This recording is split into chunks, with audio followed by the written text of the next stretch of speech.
Summer camp was always a special time for me. It was my own personal vacation I got to go to get away from my everyday life. I know, I was 15. What did I have to worry about? I had no adult responsibilities, I didn't have a boss, and I didn't have to pay any bills. What would I need to escape from? Well, it wasn't that I was excited to leave behind. It was my parents. Now don't get me wrong, my parents were great. I never suffered any abuse, but they worked stressful jobs and they never got to see each other. And when they did, the discussions always turned animated, and eventually they turned to even louder disagreements with each other. On the rare occasions that my parents were home together, I just headed to my room and put on my headphones to drown out the noise. I always wondered why they didn't just get a divorce. It seemed they never agreed on anything, especially me. Decisions would be made about what I wasn't and was allowed to do, and they always contradicted each other. So this is why I always look forward to sleepaway camp. I got to hang out with my friends, stay out at the lake as long as we could, and just be out and be one with nature. I always felt like that's where I belonged, and I was anticipating my 18th birthday more and more so that I could make that my full-time life. The day they dropped me off, it was warm and sunny. I ran up to meet my friends and we went out to the main hall as we always did to hear from our main camp leader about the activities we would be doing and to introduce ourselves to the camp counselors. The rules were always the same, so we never really paid much attention. I was excited to learn, however, that one of our new camp counselors would be taking us out into the woods to have dinner around the fire instead of staying in the cabin that we were assigned to. My best friend Jeremy and I always got to bunk together, so we got assigned to sleep in the same tent. We celebrated silently as we gathered our things to take to our respective cabins. The day of the camp out was long and hot. We did many activities and the countdown to dusk seemed like forever. Our counselor blew the whistle loudly as the sun finally began to sink lower into the sky, and the temperature began to drop. We all gathered around in a large bunch with the other campers to hear what was coming next. Finally, the instructions for the camp out were given out. Don't wander too far from the camp circle, don't do anything to destroy property, and don't use the woods as your personal bathroom. Use the designated bathrooms instead. We all excitedly ran to our cabins and grabbed what we needed. We met back up with the counselor and the other kids to head off into the woods. It was amazing. The air in the woods seemed different than the air back in the cabins. It smelled like home, like freedom. As we walked, Jeremy found a large spider web in the tree and he pretended like he was going to grab the spider that was waiting for its next meal and throw it on me. I shoved him hard and we walked on. The sun sank lower and lower as we finally made it to the pre-made fire circle, which was about a half a mile into the woods. We all set up our tents and the counselor started a fire and laid out things for dinner and s'mores for dessert. The stars were bright that night against the deep purple sky. The fire cracked and we ate heartily, and then we began making our s'mores. Then, of course, it was time for scary stories, because after all, who doesn't tell frightening tales around the fire in the dark? I was silently laughing to myself as the girls all gasped as the stories were told. As I listened to the counselor tell one of his made-up ghost stories, I heard footsteps fall behind us. I dismissed it and chalked it up to just being in the woods and smaller animals walking around, all the while noting how heavy the footsteps actually were. These didn't sound like your typical raccoon footsteps. These were large. I got Jeremy's attention and motioned for him to listen for the footsteps. But of course, in typical fashion, he lightly shoved my shoulder, believing that I was only trying to scare him. But that wasn't the case at all. Before we turned in for the night, I had to go to the bathroom. The counselor said that I could, but that we were on a buddy system and I had to take Jeremy with me along with our flashlights. Jeremy ribbed me the whole way, saying that he would hold my hand and keep me safe. What a jerk. Nonetheless, we walked for the porta potty. As I was finishing up and cleaning my hands, Jeremy started pounding on the side of the toilet. Geez, man, "Hold on, I'm almost finished," I yelled. "You probably shouldn't have had that third chili dog." Jeremy continued to bang on the side. Perturbed, I opened the door, and that's when I saw Jeremy's face. He was as pale as the moon that glowed in the sky. He was looking into the woods, and he was shaking.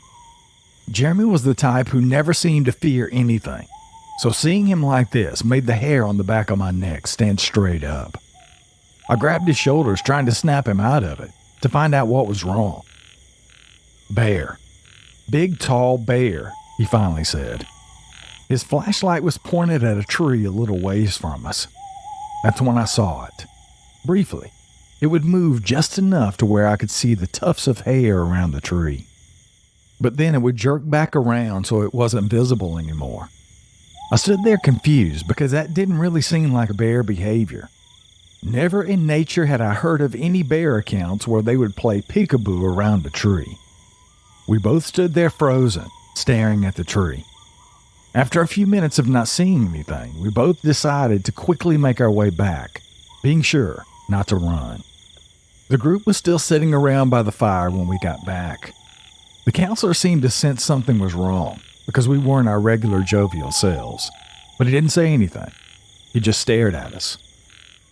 Before we went into our tent for the night, he pulled us off to the side and asked us what was wrong and what had happened. He was a nice guy, and I didn't want to ruin his first camp out as a counselor. So Jeremy and I came up with this BS story on a whim of how we had just scared each other as we walked along to the bathroom. After he was appeased, we hustled into our tent and quickly zipped the door closed. We felt as safe as we could in a polyester tent. Once we were sure that the counselor was out of earshot, we talked and made a plan just in case we heard something else. We agreed that we weren't going to keep both flashlights on. I would keep mine on and we would save the battery in his and keep it off. I have never felt more uneasy in the woods. The sounds around us were normal. Crickets chirping. But all the while, having just experienced what we did, it now seemed so unnerving. We laid there in silence forever, it seemed, not talking, only listening to the sounds around us. Finally, we drifted off to sleep. But it was a sleep that would be short-lived, as I was awoken by heavy footfalls once again. I listened intently to the direction from where they were coming. To my horror, they were coming from the same direction as the porta potty. To keep myself from completely freaking out, I told myself it was just the counselor coming back from using the restroom, and that I needed to chill out. I tend to overthink everything, and I told myself that this situation was no different. I kept waiting to hear the zipper of his tent close, but it never did, and I still heard the footsteps. I shook Jeremy awake and told him what happened.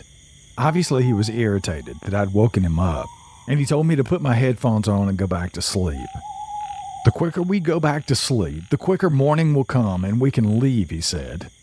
The counselor's tent isn't too far from ours, and I'm sure if it was something that he thought was threatening, he would come out and look around. I listened to what he said, and even though they were spewed out in fear and frustration, they were comforting. He was probably right anyway, and this was just me overthinking. So I put on my headphones and turned my music up, drowning out all the sounds around us. The crickets chirping ceased, and I finally found myself drifting off to sleep again. I don't know how long I'd been asleep, but I was violently awakened by Jeremy. "It's outside our tent." "Something's outside our tent," he says. His eyes were wide as saucers. I quickly woke up and jerked my headphones off of my ears and listened. You could hear it by the fire ring. The food, the smell must have brought it in. We thought it was a bear, but bears don't always walk on 2 feet.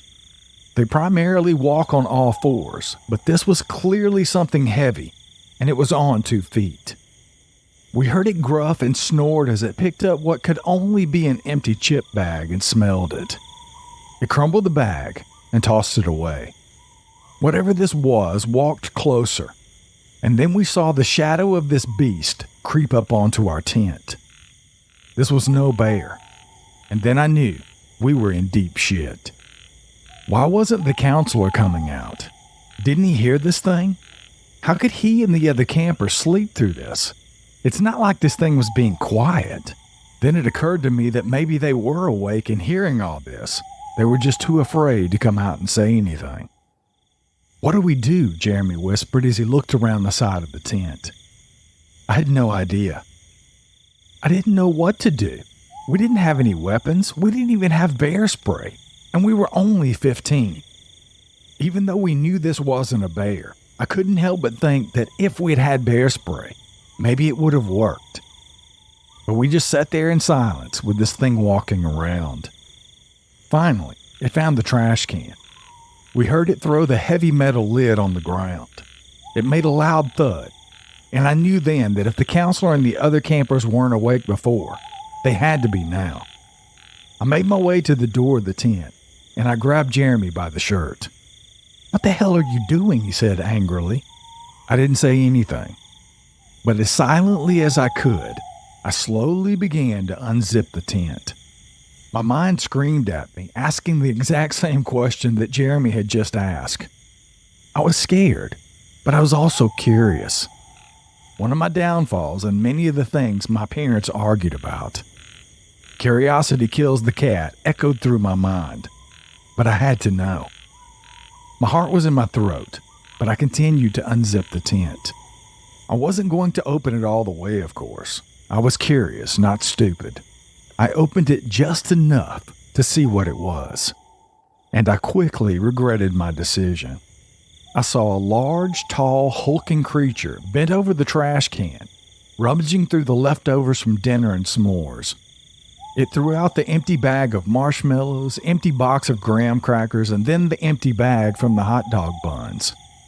It kept digging until it reached the bottom of the can and finally found some half-eaten hot dogs and chili. I watched it as it scooped it up and put it in its mouth. The hands on this thing were as big as baseball gloves. I couldn't see too much, but what I did see was more than enough to ensure that I would be haunted by this sight for the rest of my life. I looked around, and that's when I saw the counselor had done the same thing as I did. He had unzipped his tent a little more than me, and I could see that a fourth of his face was peeking out. "Yep, we're screwed," I whispered to Jeremy. "The counselor isn't doing anything but looking through his tent's zipper, too." "What is it?" Jeremy asked, curious, but too afraid to move. I didn't know what to tell him because I didn't know what I was looking at. I hadn't heard of Bigfoot before this. Just as quickly as this beast had made it into our camp, it left just the same, walking in the direction of the creek. The ground shook as it walked away, luckily leaving only the mess from the trash can behind. I zipped the tent, and Jeremy and I stayed awake for the rest of the night. I was sure the camp counselor did the same. I did hate it for him. It was his first camp out in the woods with us, and now, just like me, he would be traumatized and afraid to do this again. As soon as the sun broke over the horizon, we all cautiously came out of our tents and looked around. The counselor picked up the trash, put it back in the can, and closed the lid without saying a word. We all helped him clean up the area around camp, and we packed up to go. Jeremy and I talked quietly amongst ourselves on the way back about what had happened. The girls seemed just as quiet, which was very odd. We wondered if they had seen and heard the same thing that we had. Later that night before bed, the counselor pulled us aside and confided in us what he had seen. He apparently saw us peeking out of our tent as well. We agreed that we were all going to keep this to ourselves. I thought that was the best option. No one would believe us anyway. They would just chalk it up to us having overactive imaginations, and the counselor would probably lose his job. Jeremy and I grew closer that summer, and we formed a good relationship with the counselor as well. No one spoke about that night after we all parted ways. Fast forward to today, and I'm now 22 years old. After I graduated high school, I became a park ranger, and I'm always on high alert when I'm in the woods. I've become more knowledgeable in everything that there is to know about the woods, even those things that aren't supposed to exist. I took that sleepaway camp as a learning experience that I've carried with me throughout my life. Jeremy and I are still best friends, He's also a park ranger, too.